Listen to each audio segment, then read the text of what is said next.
सुखदेव जी ने कहा परीक्षित, जब तक जीव को ये पता नहीं चलेगा कि कौन सा कर्म करने से कौन सा नरक मिलता है, कौन सी यातना भोगनी पड़ती है, तब तक मनुष्य अच्छे और बुरे कर्म करता रहेगा। वो सोचेगा नहीं कि मुझे कौन सा कर्म करना है, कौन सा कर्म नहीं करना। सुखदेव जी कहते हैं परीक्षित, इस पृथ्वी के ऊपर 7 लोक हैं और पृथ्वी के नीचे 7 लोक हैं। पृथ्वी के नीचे 7 लोक हैं, वो कौन कौन से हैं?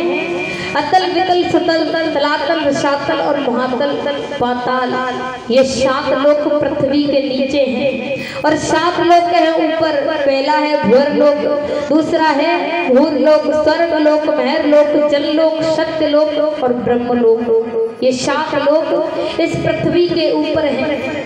पृथ्वी के नीचे जो 7 लोक हैं, उन्हीं के दक्षिण कोक में 28 प्रकार के नरक हैं। और 28 प्रकार के नरकों का राजा है सूर्य का पुत्र यमराज। कह देते भाई फलाना आदमी मर गया, ऊपर चला गया, किसी ने जाकर देखा है कि वो ऊपर गया है कि नीचे गया है।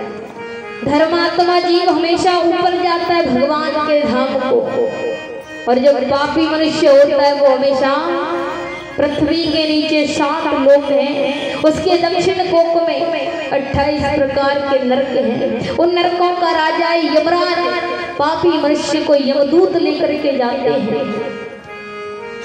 सर्वप्रथम 28 प्रकार के नरकों में से तामिश्रम अस्थि नरक आता है। जो मनुष्य पराई स्त्री और धन का हरण करता है, ऐसा जीव पास से बांध करके तामिश्रम अस्थि नरक में डाल दिया जाता है। वहां पर तांबे के गर्म लोहे से अर्थात तांबे के पात्र से उसे बांधा जाता है। सुखदेव जी कहते हैं दूसरा नरक है अंध तामिश्रम अस्थि नरक। जो मनुष्य किसी को बहन या शिष्या बनाकर उस पर कुदृष्टि डालता है, ऐसे मनुष्य को अंधे कुएं में डाल दिया जाता है। वहां पर अनेकों छोटे छोटे कीट उस जीवात्मा को काटते हैं। तीसरा है रौरव नरक। जो मनुष्य ममता और अहंकार से परिवार का पालन पोषण करता है, ऐसे जीव को रौरव नरक में भूरी श्रृंग नामक जीव का मांस खाने को मिलता है। ममता और अहंकार से जो मनुष्य अपने परिवार का पालन पोषण करता है, ममता और अहंकार कैसा पता है?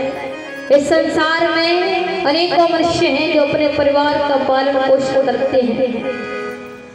कुछ मनुष्य ऐसे होते हैं जो अहंकार से धन कमाते हैं और बड़े प्रेम से अपने परिवार में उसे लगाते हैं। ये होता है ममता और अहंकार। ऐसा मनुष्य रौरव नरक में भूरी श्रृंग नामक जीव का मांस खाता है। फिर आता है तेलम कुंभ्या नरक। जो मनुष्य पशु पक्षियों को खाता है, ऐसे जीव को गर्म लोहे पर दौड़ाया जाता है। सुखदेव जी कहते हैं परीक्षित, फिर आता है कुंभी पाक नरक। जो मनुष्य अविष्ट वस्तुओं का भोजन करता है, अविष्ट अर्थात अविष्ट भोजन ग्रहण करता है, ऐसे मनुष्य को 1000 योजन तांबे की गर्म भूमि पर लिटाया जाता है। फिर आता है शुकर मुख नरक। जो राजा निरपराधी को दंड देता है, जो ब्राह्मणों की हत्या करता है, ऐसे जीव को नाली की गंदगी श्रवण करने को मिलती है। फिर आता है संतस नरक। जो मनुष्य चोरी करता है, संत ब्राह्मणों का धन चुराता है, ऐसे जीव को गड़ासी से काट करके गरम गरम तेल में, जिस तरह से हमारी माता बहनें सब्जी बनाते समय जीरे को भूनती है ना, उसी तरह से उस मनुष्य को भूना जाता है। जो मनुष्य धन की चोरी करता है, संत ब्राह्मण का धन चुराता है, ऐसे मनुष्य को खोलते हुए तेल में भूना जाता है। फिर आता है दंड शूक नरक। जो मनुष्य सर्प के समान क्रोध करते हैं, बात बात पर क्रोध दिखाते रहते हैं, ऐसे मनुष्य को जिस तरह से एक बिल्ली चूहे को खा जाती है, उसी तरह अहंकारी जीव को, क्रोध करने वाले जीव को 5 फन वालों सर्प चूहे की तरह खा जाता है। फिर आता है सूची मुख नरक, जो मनुष्य अभिमान के कारण अपने आप को सबसे बड़ा समझता है, ऐसा जीव देखते हुए अंगारों पर लिटाया जाता है। फिर आता है असीपंत्र नरक, जो मनुष्य माता पिता या किसी को धोखा देता है वो हमेशा कांटों पर चलाया जाता है, कांटों पर ही लिटाया जाता है, उसे खाने के लिए भी कांटे ही मिलते हैं। फिर आता है महाविचित्र नरक, जो गौ हत्यारा है, जो गौ को मार देता है, ऐसे जीव को खोलते हुए खून पिलाया जाता है। फिर आता है अविची नरक, जो जीव किसी भूखे को भोजन नहीं कराता, ऐसे जीव को नरक में गंदगी खाने को मिलती है। फिर आता है तपर, जो जीव किसी पर दया नहीं करता, धोखे से किसी की हत्या कर देता है, ऐसे जीव को करोड़ों भिक्षुओं से भरे हुए गड्ढे में डाला जाता है। फिर आता है काकोल नरक, जो जीव खाने पीने की वस्तु स्वयं ही ग्रहण कर जाए, किसी और को बांट करके ना खाए, ऐसे जीव को कीड़े खाने को मिलते हैं। अर्थात जो मनुष्य कोई वस्तु बांट कर ना खाए, उसे अगले जन्म में कीड़े खाने को मिलते हैं। और जो मनुष्य अकेला ही धन कमाए और स्वयं ही उसे खाए, कहते हैं ना कि एक व्यक्ति की कमाई में से हजारों व्यक्ति भोजन कर जाते हैं। परिवार कीड़े मकोड़े ना जाने कितने कीड़े मकोड़े भोजन करते हैं, एक व्यक्ति कमाई से हजारों जीवात्माएं भोजन ग्रहण करती हैं। जो मनुष्य अकेला कमाए और उसे अकेला ही खाए, किसी और को ना खिलाए, ऐसे मनुष्य को अगली जन्म में कीड़े की योनि मिलती है। कीड़े को आपने कभी देखा होगा कि कीड़े मकोड़े हमेशा स्वयं खाते, किसी को बांट कर नहीं खाते।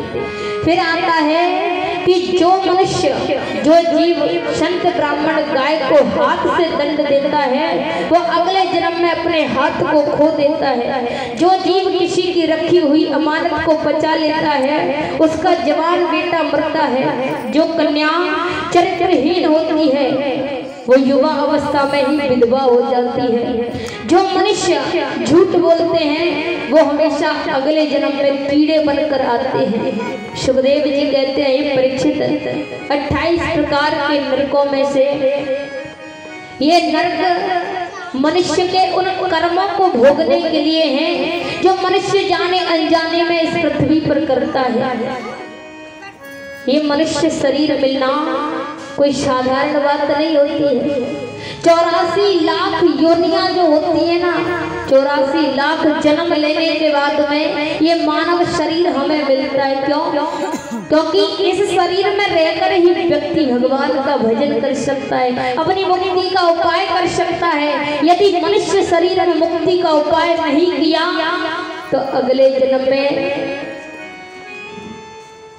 जन्म में आप इंसान बनकर आने वाले नहीं हो।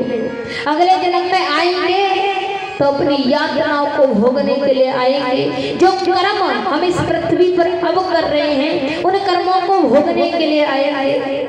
सुखदेव जी कहते हैं परीक्षित, जीव को नरक प्राप्ति की कोई आशा नहीं होती।